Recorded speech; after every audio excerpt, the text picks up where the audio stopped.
Hello friends, എല്ലാവർക്കും tech on മലയാളത്തിലേക്ക് സ്വാഗതം.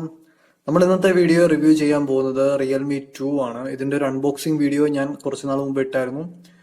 നിങ്ങൾ അതെല്ലാം കണ്ടു കാണുമെന്ന് പ്രതീക്ഷിക്കുന്നു. അപ്പോൾ ഞാൻ പറഞ്ഞിരുന്നു ഡീറ്റെയിൽ ആയിട്ടൊന്ന് യൂസ് ചെയ്തിട്ട് ഞാൻ അതിന്റെ പ്രോസും ക്രോൺസും എല്ലാം ചേർത്തുകൊണ്ട് ഒരു റിവ്യൂ വീഡിയോ ചെയ്യാമെന്ന് ഞാൻ പറഞ്ഞിരുന്നു.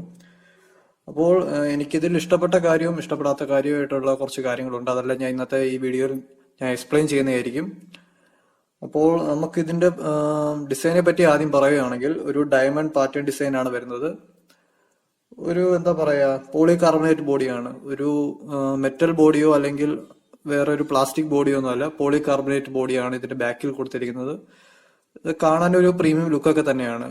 അതിന്റെ തൊട്ട് മുകളിലായിട്ട് തന്നെ സാധാരണ ഒരു ഫിംഗർ പ്രിന്റ് സെൻസറും ഒരു ഡ്യുവൽ ക്യാമറ സെറ്റപ്പ് ആണ് വരുന്നത്. ഒരു LED ഫ്ലാഷ് ലൈറ്റും അതിന്റെ കൂടെ ഉണ്ട്. 13 MB ബാക്ക് ക്യാമറ, അതിന്റെ കൂടെ തന്നെ ഡെപ്ത് സെൻസർ ആയ ഒരു 2 MB ഒരു ക്യാമറയും വരുന്നുണ്ട്. താഴെ റിയൽമിയുടെ ബ്രാൻഡിംഗ് ഉണ്ട്. ഫ്രണ്ടിൽ വരുമ്പോൾ 8 MB ഒരു ഫ്രണ്ട് ക്യാമറയാണ് വരുന്നത്. പിന്നീട് നോക്കുവാണെങ്കിൽ ഇതിന്റെ മുകളിലായിട്ട് പ്രത്യേകിച്ച് പോർട്ടുകളൊന്നും കൊടുത്തിട്ടില്ല.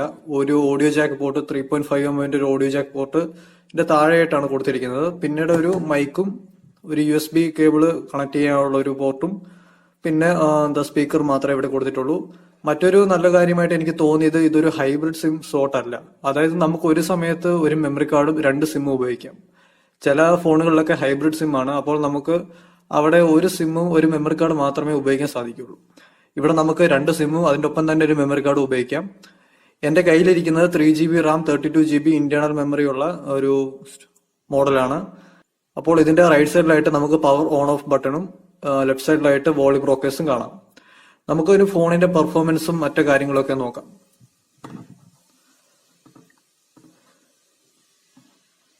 റിയൽമിയുടെ ഒരു കളർ OS, ഒരു കസ്റ്റം OS തന്നെയാണ് വരുന്നത്. ആൻഡ്രോയിഡ് 8.1.0 വെർഷനിൽ ഒരു റിയൽമിയുടെ കളർ OS ആണ് വരുന്നത്. 5.1 വെർഷൻ കളർ OS ആണ് വരുന്നത്. എനിക്ക് കളർ OS അത്രയ്ക്ക് അങ്ങോട്ട് ഇഷ്ടപ്പെട്ടില്ല. കാരണം ഇതിന് എനിക്ക് ഇഷ്ടപ്പെടാത്ത കുറച്ച് കാര്യങ്ങളുണ്ട്. അതൊക്കെ ഞാൻ ഇതിനകത്തോട് പറയുന്നതായിരിക്കും. എന്ന് വെച്ചാൽ പിന്നെ നമുക്ക് ഇതിന്റെ ഫിംഗർ പ്രിന്റ് കാര്യങ്ങളും ഒക്കെ എങ്ങനെ ഉണ്ടെന്ന് നോക്കാം.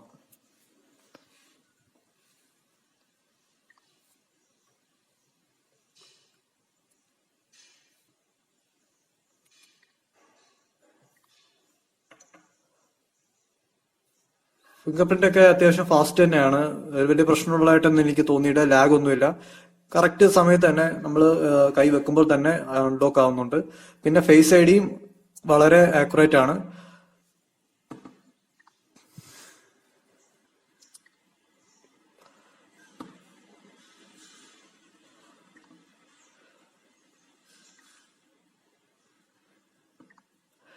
ഫേസ് ഐഡിയും വളരെ ആക്യുറേറ്റ് തന്നെയാണ്. നമ്മളാണെങ്കിൽ നമ്മൾ കണ്ണടച്ചിട്ട് നോക്കുവാണെങ്കിൽ ഒന്നും ഫേസ് അൺലോക്ക് ആവില്ല. നമ്മൾ കണ്ണ് തുറന്നു വെച്ചിട്ട് തന്നെ നോക്കണം.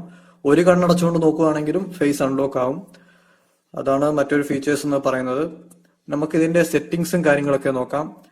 അതിനു മുമ്പ് ഇതിന്റെ സ്ക്രീനെ പറ്റി പറയുകയാണെങ്കിൽ വെസൽലെസ് ഡിസ്പ്ലേ ആണ്. 6.2 ഇഞ്ചിന്റെ ഫുൾ HD വെസൽലെസ് ഡിസ്പ്ലേ ആണ്. ഒരു നോച്ച് സ്ക്രീൻ, ഒരു നോച്ച് ഡിസ്പ്ലേ പോലെ മുകളിൽ വരുന്നുണ്ട്. കാണാനും ഒരു സ്റ്റൈലായിട്ടൊക്കെ എനിക്ക് തോന്നി.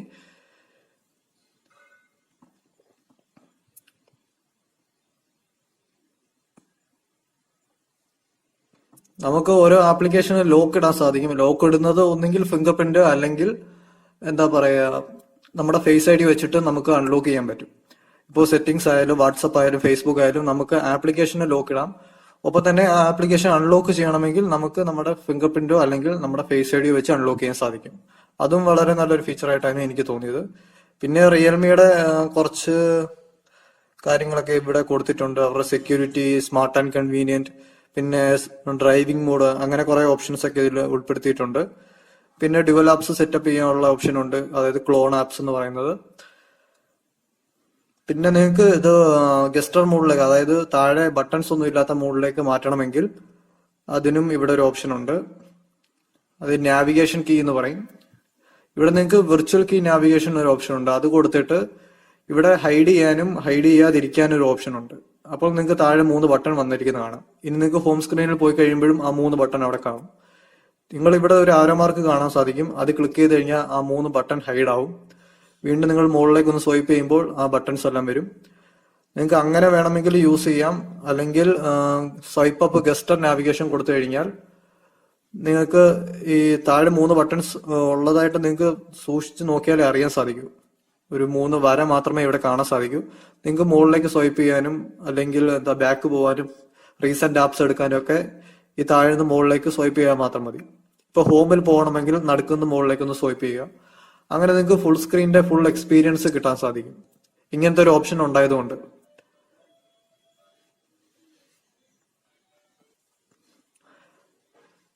മറ്റു കാര്യം പറയാനുള്ളത്, ഇതിന്റെ കൂടെ തന്നെ നമുക്ക് കുറച്ച് പ്രീ ഇൻസ്റ്റാൾഡ് ആയിട്ടുള്ള ഗൂഗിൾ ആപ്സ് ഒക്കെ വരുന്നുണ്ട്. നിങ്ങൾക്ക് ഇവിടെ കാണാൻ സാധിക്കും. നിങ്ങൾക്ക് അത് അൺഇൻസ്റ്റാൾ ഒന്നും ചെയ്യാൻ സാധിക്കില്ല. വേണമെങ്കിൽ നിങ്ങൾക്ക് അത് ഹൈഡ് ചെയ്ത് വെക്കാനൊക്കെ ഉള്ള ഒരു ഓപ്ഷൻ ഉണ്ട്. ആപ്ലിക്കേഷൻ ഹൈഡ് ചെയ്ത് വെക്കാനുള്ള ഓപ്ഷൻ ഒക്കെ ഉണ്ട്.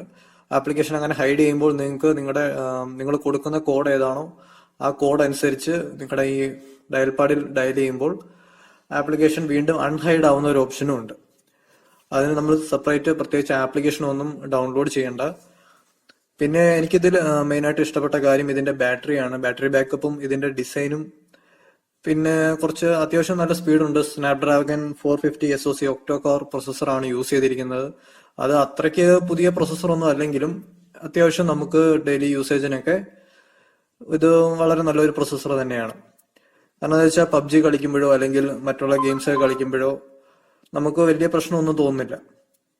ഒരു ലാഗോ അല്ലെങ്കിൽ ഹാങ് ആവുന്നതായിട്ടുള്ള ഫീലൊന്നും എനിക്ക് ഉണ്ടായിട്ടില്ല. 4230 mAh ബാറ്ററിയാണ് കൊടുത്തിരിക്കുന്നത്. എനിക്കിത് അത്യാവശ്യം ഒരു 1.5 ദിവസത്തേക്കൊക്കെ യൂസ് ചെയ്യാൻ സാധിച്ചു. ഞാൻ ഇതിൽ വീഡിയോ ഗെയിംസ് കളിച്ചു, സിനിമകൾ കണ്ടു, ഒപ്പം തന്നെ ഇന്റർനെറ്റ് യൂസ് ചെയ്തു, വൈഫൈ, ലൊക്കേഷൻ, GPS എല്ലാം യൂസ് ചെയ്തു. എനിക്ക് ബാറ്ററി ബാക്കപ്പ് നന്നായിട്ട് തന്നെ കിട്ടുന്നുണ്ട്. എനിക്ക് പ്രത്യേകിച്ച് വലിയ ലാഗിങ്ങോ ഹാങ് ആവുന്നതായിട്ടുള്ള പ്രോബ്ലംസ് ഒന്നും ഉണ്ടായിട്ടില്ല. പിന്നെ എന്താ പറയാ, നമ്മുടെ കയ്യിൽ ഇത് സ്മൂത്ത് ആയിട്ട് തന്നെ ഒതുങ്ങിയിരിക്കും.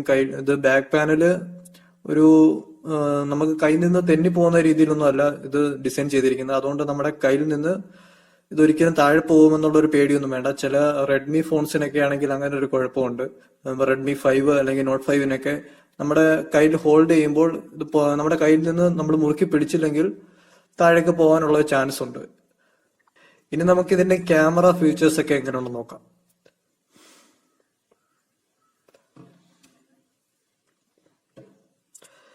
ഇവിടെ നമുക്ക് സാധാരണ ഒപ്പോ ഫോൺസിലൊക്കെ കാണാൻ സാധിക്കുന്ന പോലെ തന്നെ ഇവിടെ ഫ്ലാഷ് ലൈറ്റ് ഓൺ ആക്കാനും ഓഫ് ആക്കാനും അല്ലെങ്കിൽ ഓട്ടോ ആയിട്ട് ഇടാനും HDR ഫ്രണ്ട് ക്യാമറയ്ക്കും ഉണ്ട്.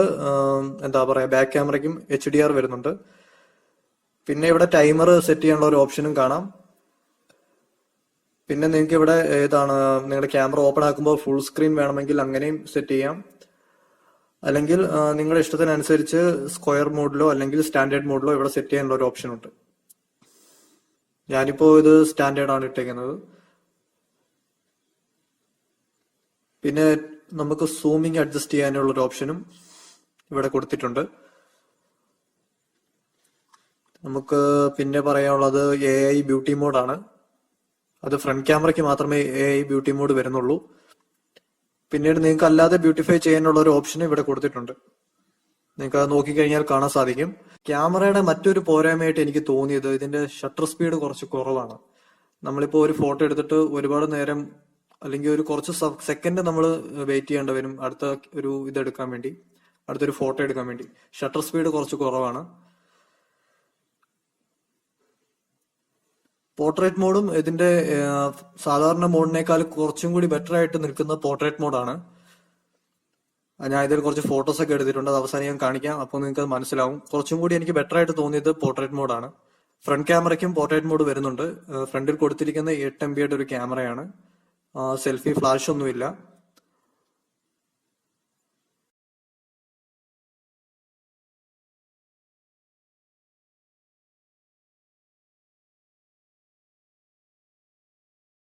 ഇതിപ്പോൾ പോർട്രേറ്റ് മോഡിൽ എടുത്ത ഫോട്ടോയാണ്. നിങ്ങൾക്കിത് ബാക്ക്ഗ്രൗണ്ട് എത്രത്തോളം ബ്ലർ ആയിട്ടുണ്ടെന്ന് നിങ്ങൾക്ക് ഇവിടെ നോക്കിക്കഴിഞ്ഞാൽ മനസ്സിലാവും. ഇത് നോർമൽ മോഡിലെടുത്തതാണ്. നമുക്കിവിടെ 8 MB ഒരു ഫ്രണ്ട് ക്യാമറയാണ് കിട്ടുന്നത്. AI ബ്യൂട്ടിഫൈ മോഡെല്ലാം ഉണ്ട്. നിങ്ങൾക്ക് ഇവിടെ ക്ലിക്ക് ചെയ്ത് കഴിഞ്ഞാൽ നിങ്ങൾക്ക് AI ഒരു ചേഞ്ച് ചെയ്യാനുള്ള ഒരു ഓപ്ഷനും പിന്നീട് നിങ്ങളുടെ ഫേസ് ബ്യൂട്ടി ചെയ്യാനുള്ള ഓപ്ഷനൊക്കെ ഇവിടെ കാണാൻ സാധിക്കും. ഒപ്പം തന്നെ നമുക്ക് ഇവിടെ ഫ്രണ്ട് ക്യാമറയിൽ ഒരു ഡെപ്ത് സെൻസർ നിങ്ങൾക്ക് കാണാൻ സാധിക്കും. ഡെപ്ത് സെൻസർ നിങ്ങൾക്ക് ഓൺ ആയി കഴിഞ്ഞാൽ പോർട്രേറ്റ് മോഡിലുള്ള ഫോട്ടോസ് ഒക്കെ എടുക്കാൻ സാധിക്കും. പിന്നീട് ഇവിടെ സ്റ്റിക്കറിന്റെ ഒരു ഓപ്ഷൻ വരുന്നുണ്ട്. നിങ്ങൾക്ക് ഇവിടെ ഒരുപാട് കസ്റ്റം സ്റ്റിക്കേഴ്സ് ഒക്കെ ഡൗൺലോഡ് ചെയ്തിട്ട് നിങ്ങൾക്ക് ഇവിടെ നിങ്ങളുടെ ഫേസിലേക്ക് ആഡ് ചെയ്യാൻ സാധിക്കും. സ്റ്റിക്കർ ഓപ്ഷനൊക്കെ എനിക്ക് വളരെ നല്ലതായിട്ടാണ് തോന്നിയത്. ഒരുപാട് ഇൻട്രസ്റ്റിംഗ് ആയിട്ടുള്ള സ്റ്റിക്കേഴ്സ് ഒക്കെ ഉണ്ട്. നിങ്ങളുടെ ഫേസ് ഡിറ്റക്ട് ചെയ്തുകൊണ്ട് തന്നെ ഇവിടെ സ്റ്റിക്കർ നിങ്ങളുടെ ഫേസിലേക്ക് ആഡ് ചെയ്യും. പോർട്രേറ്റ് മോഡ് ഇവിടെ സ്റ്റിക്കർ ഓപ്ഷനിൽ കിട്ടുന്നില്ല. ഫ്രണ്ട് ക്യാമറയ്ക്കും ഒപ്പം തന്നെ ബാക്ക് ക്യാമറയ്ക്കും ഇവിടെ പോർട്രേറ്റ് മോഡ് കിട്ടുന്നുണ്ട്. പിന്നീട് എനിക്ക് ഇഷ്ടപ്പെടാത്ത മറ്റൊരു പ്രശ്നം എന്ന് വെച്ച് കഴിഞ്ഞാൽ, മെയിൻ ആയിട്ടുള്ള കാര്യം എന്ന് വെച്ച് കഴിഞ്ഞാൽ, നമുക്ക് ഓരോ ആപ്ലിക്കേഷന്റെ അല്ലെങ്കിൽ ഫേസ്ബുക്ക്, മെസ്സഞ്ചർ, ജിമെയിൽ അല്ലെങ്കിൽ വാട്സപ്പ് അങ്ങനെ തുടങ്ങിയ ആപ്ലിക്കേഷനിലൊക്കെ നമുക്ക് നോട്ടിഫിക്കേഷൻ വരും. പക്ഷെ ഒന്നിന്റെ നോട്ടിഫിക്കേഷൻ ഐക്കണൊന്നും ഇവിടെ കാണാൻ സാധിക്കില്ല. അതും ഓക്കെ, അതില്ലെങ്കിലും കുഴപ്പമില്ല. പിന്നെ നമുക്ക് മെയിൻ ആയിട്ട് വേണ്ടത് ഇവിടെ ഇങ്ങനെ താഴേക്ക് ഡ്രോപ്പ് ഡൗൺ ചെയ്യുമ്പോൾ നമുക്ക് വേണ്ടാത്ത നോട്ടിഫിക്കേഷൻ നമുക്ക് സ്വൈപ്പ് ചെയ്തിട്ട് അത് മാറ്റാൻ സാധിക്കില്ല. ഇങ്ങോട്ട് സ്വൈപ്പ് ചെയ്യുമ്പോൾ നമ്മൾ ഒരുപാട് നേരം ഒന്ന് കഷ്ടപ്പെടേണ്ടി വരും ഇതൊന്ന് മാറ്റാൻ വേണ്ടി. ഒന്നുകിൽ ഡിലീറ്റ് ചെയ്യാനും അല്ലെങ്കിൽ സെറ്റിംഗ്സിൽ പോകാനൊക്കെ ഉള്ള ഒരു ഓപ്ഷനാണ് വരുന്നത്. അല്ലെങ്കിൽ ആ വന്നിരിക്കുന്ന നോട്ടിഫിക്കേഷൻ എല്ലാം നമുക്ക് ഒരുമിച്ച് കളയാനുള്ള ഒരു ഓപ്ഷനാണ്. ഏറ്റവും താഴെ ഒരു ഇൻറ്റു മാർക്ക് കാണാം, അവിടെ ക്ലിക്ക് ചെയ്ത് കഴിഞ്ഞാൽ നമുക്കെല്ലാം ഒരുമിച്ച് കളയാൻ സാധിക്കും. അല്ലാതെ നമുക്ക് ഓരോന്നോരോന്നായിട്ടൊന്നും കളയാൻ സാധിക്കില്ല. നമുക്ക് ആവശ്യമുള്ളത് വെച്ചിട്ട് ആവശ്യമില്ലാത്തത് സ്വൈപ്പ് ചെയ്ത് ഡിലീറ്റ് ചെയ്യാനുള്ള ഒരു ഓപ്ഷൻ ഇല്ല. പിന്നെ ഇവിടുന്ന് ഗൂഗിൾ അസിസ്റ്റന്റ് ഡയറക്റ്റ് ആയിട്ട് ലോഞ്ച് ചെയ്യാനുള്ള ഒരു ഓപ്ഷനും കാണാം നിങ്ങൾക്ക്. അല്ലെങ്കിൽ ഇപ്പോൾ ഓക്കെ ഗൂഗിൾ എന്ന് പറഞ്ഞു കഴിഞ്ഞാൽ ഗൂഗിൾ ഓട്ടോമാറ്റിക് ആയിട്ട് നിങ്ങൾ വോയിസ് മാച്ച് ചെയ്ത് നിങ്ങൾ അത് ഓൾറെഡി സെറ്റപ്പ് ചെയ്യണം. ഗൂഗിൾ അസിസ്റ്റന്റ് നിങ്ങൾക്ക് ഓക്കെ ഗൂഗിൾ എന്ന് പറഞ്ഞു കഴിഞ്ഞാലും ഇപ്പൊ വരും. ഇവിടെ ഡയറക്റ്റ് ആയിട്ട് കൊടുക്കാനുള്ള ഒരു ഓപ്ഷനും ഉണ്ട്. കണ്ടില്ലേ, ഇപ്പോൾ ഇവിടെ സെർച്ചിങ് ഫോർ GPS എന്ന് വന്നു. ഇപ്പൊ ഗൂഗിൾ അസിസ്റ്റന്റ് ഓപ്പൺ ചെയ്തപ്പോൾ വന്നതാണ്. ഇവിടെ നിങ്ങൾക്ക് അല്ലാതെ സ്വൈപ്പ് ചെയ്ത് കളയാനുള്ള ഒരു ഓപ്ഷൻ ഇല്ല. പിന്നീട് പറയാനുള്ള മറ്റൊരു കാര്യം എന്ന് വെച്ച് കഴിഞ്ഞാൽ, നമ്മുടെ വാട്സപ്പിൽ ആരെങ്കിലും മെസ്സേജ് അയക്കുവാണെങ്കിൽ, നിങ്ങൾ വാട്സപ്പിൽ ലോക്ക് സെറ്റ് ചെയ്തിട്ടുണ്ടെങ്കിൽ, ആപ്ലിക്കേഷൻ ലോക്ക് സെറ്റ് ചെയ്തിട്ടുണ്ടെങ്കിൽ, വാട്സപ്പിൽ ആരെങ്കിലും മെസ്സേജ് അയച്ചാൽ അത് ആ മെസ്സേജ് അയച്ച വ്യക്തി ആരാണെന്നോ അല്ലെങ്കിൽ ആ മെസ്സേജിന് ഇവിടുന്ന് മുകളിൽ നിന്ന് ഡയറക്റ്റ് ആയിട്ട് റിപ്ലൈ കൊടുക്കാനോ സാധിക്കില്ല. നമ്മൾ വാട്സപ്പ് ഓപ്പൺ ചെയ്ത് ആ വ്യക്തി ആരാണെന്ന് മനസ്സിലാക്കിയിട്ട് ശേഷമേ റിപ്ലൈ കൊടുക്കാൻ സാധിക്കുള്ളൂ. അല്ലാതെ ഇവിടെ ഡയറക്റ്റ് ആയിട്ട് റിപ്ലൈ കൊടുക്കാനുള്ള ഒരു ഓപ്ഷൻ ഇല്ല. അതാണ് ആപ്ലിക്കേഷൻ ലോക്ക് ഇടുമ്പോഴുള്ള മറ്റൊരു കുഴപ്പം. ആപ്ലിക്കേഷൻ ലോക്ക് ഇട്ട് കഴിഞ്ഞാൽ നമുക്ക് നോട്ടിഫിക്കേഷൻ ഒന്നും കാണാൻ സാധിക്കില്ല. ഏത് ആപ്ലിക്കേഷൻ ആണെന്ന് മാത്രമേ അവിടെ കാണാൻ സാധിക്കൂ. അല്ലാതെ അതിന്റെ കണ്ടന്റ് ഒന്നും അവിടുന്ന് നോട്ടിഫിക്കേഷനിൽ നിന്ന് ഡയറക്റ്റ് ആയിട്ട് വായിക്കാൻ കഴിയില്ല. അപ്പോൾ ഈ രണ്ട് കാര്യങ്ങളാണ് എനിക്ക് പോരായ്മയായിട്ട് തോന്നിയത്. കാരണം എന്ന് വെച്ച് കഴിഞ്ഞാൽ ഇവിടുന്ന് സ്വൈപ്പ് ചെയ്യാൻ പറ്റത്തില്ല.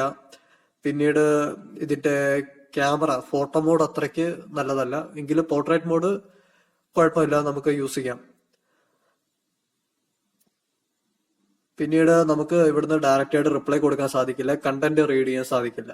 ഇവിടെ നിങ്ങൾ രണ്ട് ആപ്ലിക്കേഷൻ ഏതെങ്കിലും ഓപ്പൺ ചെയ്തിട്ട് നിങ്ങൾക്ക് അത് ഒരേ സമയത്ത് രണ്ട് ആപ്ലിക്കേഷൻ യൂസ് ചെയ്യണമെന്നുണ്ടെങ്കിൽ ഇവിടുന്ന് മുകളിൽ നിന്ന് 3 ഫിംഗർ വെച്ചിട്ട് ഒന്ന് മുകളിലേക്ക് സ്വൈപ്പ് ചെയ്യുക.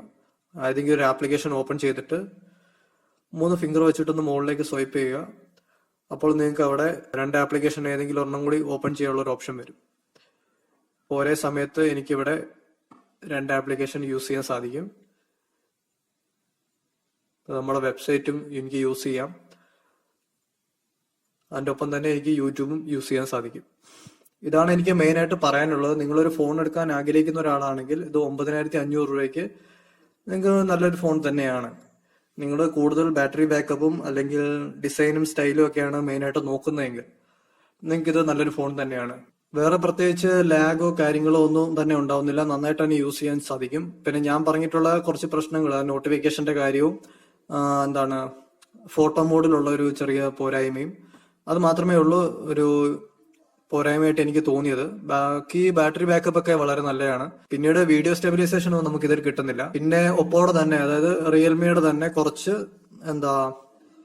ഓപ്ഷൻസ് ഒക്കെ ഇതിൽ ഉൾപ്പെടുത്തിയിട്ടുണ്ട്. Smart and convenient navigation key, excessive ball, guest and motion, driving mode, അങ്ങനെ കുറെ കാര്യങ്ങളൊക്കെ സ്മാർട്ട് അസിസ്റ്റന്റ് ഒക്കെ ഇതിൽ ഉൾപ്പെടുത്തിയിട്ടുണ്ട്. വളരെ നല്ല കാര്യം തന്നെയാണ്. പിന്നെ സെക്യൂരിറ്റി, പിന്നീട് റിയൽമിയുടെ തന്നെ സെക്യൂർ കീബോർഡ് ഉണ്ട്. നിങ്ങളിപ്പോ ഗൂഗിൾ കീബോർഡാണ് യൂസ് ചെയ്യുന്നതെങ്കിലും ഒരു പാസ്വേഡ് അടിക്കേണ്ട ഒരു സാഹചര്യം വരുമ്പോൾ റിയൽമിയുടെ സെക്യൂർ കീബോർഡ് വഴിയായിരിക്കും പാസ്വേഡ് ടൈപ്പ് ചെയ്യുന്നത്. അതുവഴി നിങ്ങൾക്ക് കൂടുതൽ സെക്യൂരിറ്റി ഇവർ പ്രൊവൈഡ് ചെയ്യുന്നുണ്ട്. അപ്പോൾ ഇതാണ് എനിക്ക് റിയൽമി 2ന്റെ റിവ്യൂവിനെ പറ്റി പറയാനുള്ളത്. നിങ്ങൾക്ക് വീഡിയോ ഇഷ്ടമായെങ്കിൽ ചാനൽ സബ്സ്ക്രൈബ് ചെയ്യുക, ഒപ്പം തന്നെ അടുത്ത് കാണുന്ന ബെല്ലൈക്കൺ കൂടി ക്ലിക്ക് ചെയ്യുക. ഞാനിടുന്ന എല്ലാ പുതിയ വീഡിയോസിന്റെ നോട്ടിഫിക്കേഷൻ നിങ്ങൾക്ക് ലഭിക്കുന്നതായിരിക്കും.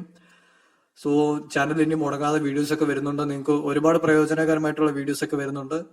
ചാനൽ സബ്സ്ക്രൈബ് ചെയ്യുന്നതിനോടൊപ്പം തന്നെ നമ്മുടെ സ്വന്തം വെബ്സൈറ്റ് ആയ ടെക്1 മലയാളം കൂടി വിസിറ്റ് ചെയ്യുക.